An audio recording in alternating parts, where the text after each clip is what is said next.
Right now on Denver 7 News at 6 a.m., brutally cold temperatures linger across the Front Range.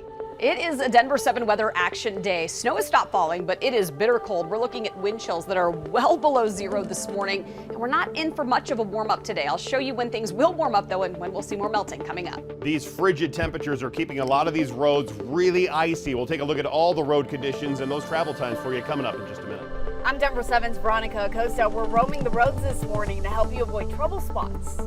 Plus, classes canceled in Douglas County as hundreds of teachers call out sick in protest. The message they hope it will send to the district and families. And smaller homes with a smaller price tag. We have 7 or 8 houses on either side where you would normally have 4. The developer doubling down on a possible solution to Colorado's housing crisis. Well, hopefully you're waking up nice and cozy in your home this morning. It is a Denver 7 weather action day because of brutally cold temperatures out there. Check out the wind chills well below zero right now. Fog is also hovering over parts of the metro this morning. It's another Denver 7 weather action day. The aftermath of yesterday's storm is still going to cause a tricky commute, especially on the side streets. And we have team coverage this morning. Veronica and Jason are helping you avoid problems on the road.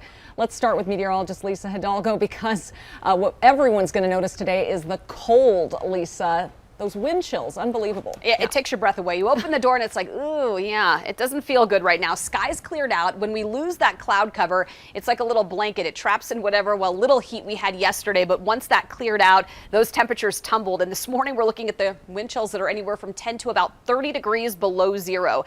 That's going to feel like, that's what it's going to feel like. When you look at some of our lows, we're at about 5 to 10 below, single digits through about 10 o'clock. We'll then see some double digits, upper teens to low 20s for highs. But that is a very cold wake-up forecast. Teens 20s expected up and down the Front Range today, so really not much of a warm-up anywhere statewide. We will start to see these numbers increase here over the next few days. In fact, we'll double today's high, it looks like, by Saturday. I'll show you when we'll see more melting conditions, and I'll have a look at your weekend forecast coming up on the Super 7 Day. We are going to need some sunshine to help us out on these roadways. Right now, we have an interesting situation, a couple of them. One, I want to start with downtown Denver, I-25 at 38th. From the camera there, you can actually see a new crash. This is one of the kind of crashes I'm expecting to see today. In the left lane, pickup truck hit the wall, spun out, it's facing the wrong direction. You're really comfortable with the conditions because you think it's just wet, but then you hit some of that ice or snow, you lose distraction a little bit, you get some of that snow that's right next to the left lane. Lose control pretty quickly.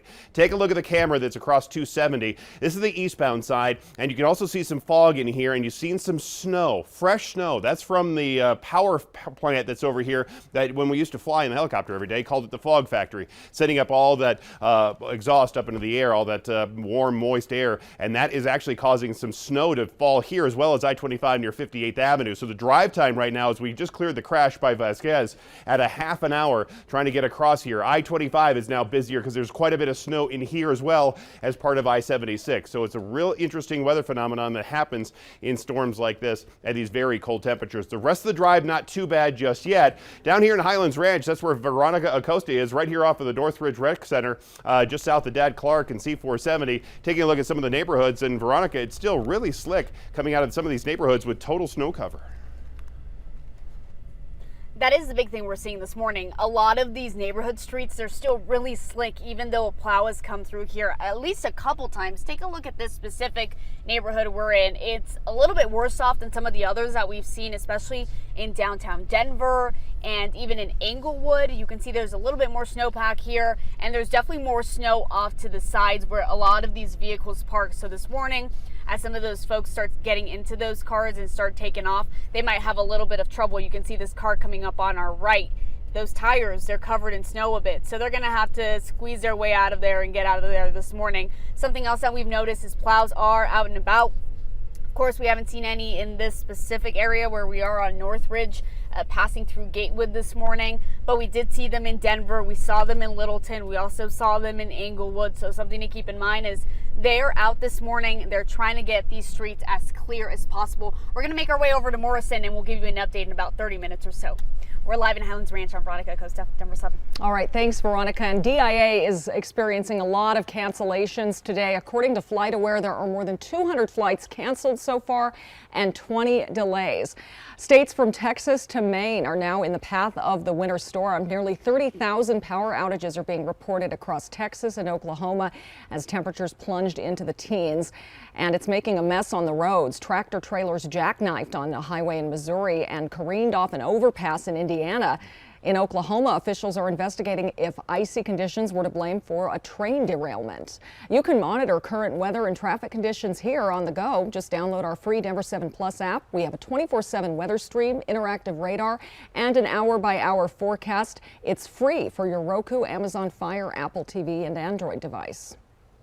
We have some breaking news from overnight. 13 people are dead, including the top Islamic State leader, after U.S. Special Forces carried out a counterterrorism raid in northwestern Syria. 6 children were also killed in that attack, but the Pentagon is calling it a successful mission. The Biden administration confirmed the death of the Islamic State leader just minutes ago. He was appointed to lead the terror group just days after the prior one was killed in a U.S. airstrike back in 2019. President Biden will reveal more about the mission at 7:30 this morning. We will stream his remarks on our Denver 7 Plus app.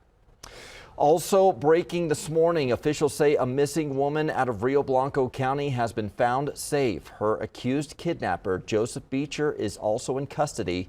He was considered armed and dangerous. Police said that they were spotted in Golden yesterday afternoon. We're working to learn where they were found. Hundreds of teachers in Douglas County schools have called out sick today, forcing the district to cancel classes. The sick out is in support of the superintendent. Denver 7's Colette Bordelon joins us. And Colette, they're protesting recent actions from the school board.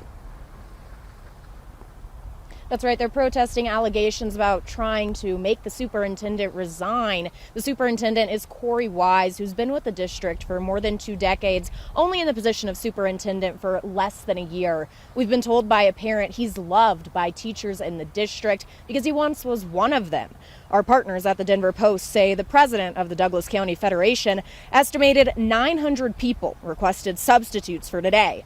While we don't have an exact number of how many teachers plan on protesting, all preschool, elementary, middle, and high school classes are canceled across the district. Things like sports will still happen unless parents have been told otherwise. The school board president says he does not plan on removing the superintendent or forcing his resignation behind closed doors.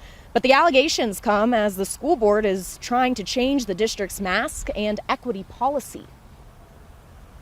I wondered if they were aware of just how devastating the timing of this would be for our system, a system that's already under duress and struggling to maintain stability just because of the hardship we've had for the past couple of years.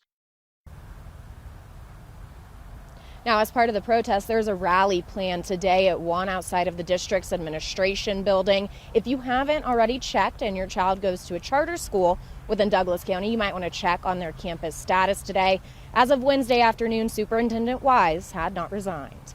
In Castle Rock this morning, Colette Bordelon, Denver 7.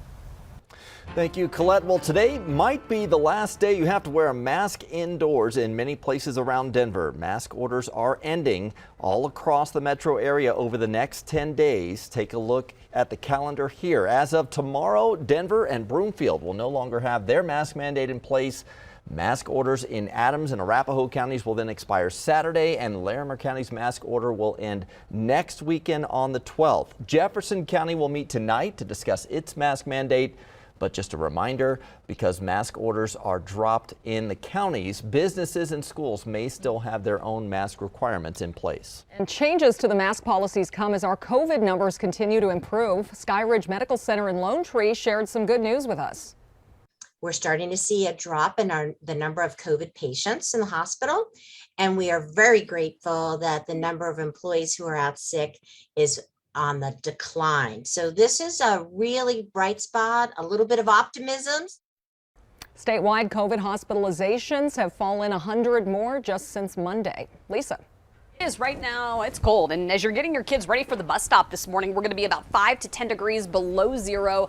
Lots of sunshine though this afternoon. It's going to feel great. We'll be in the low 20s by the time they get off the bus. I know there's a lot of kids out there that will fight and try to wear shorts. Don't let them do it today. Layer up. You're going to want it covering all exposed skin, especially this morning. Yeah, if they have to go outside for any length of time. Right now we have several crashes, including a new one on 270, that's the 270 drive right there, on I-76 after 270. Right between Pecos and Federal. That's the slow traffic there. We also have a traffic another crash downtown I-25 at 38th. You can see the left lane's blocked there. So we have a couple of problem spots, unfortunately, on this morning's drive. We'll detail all of them in just a minute.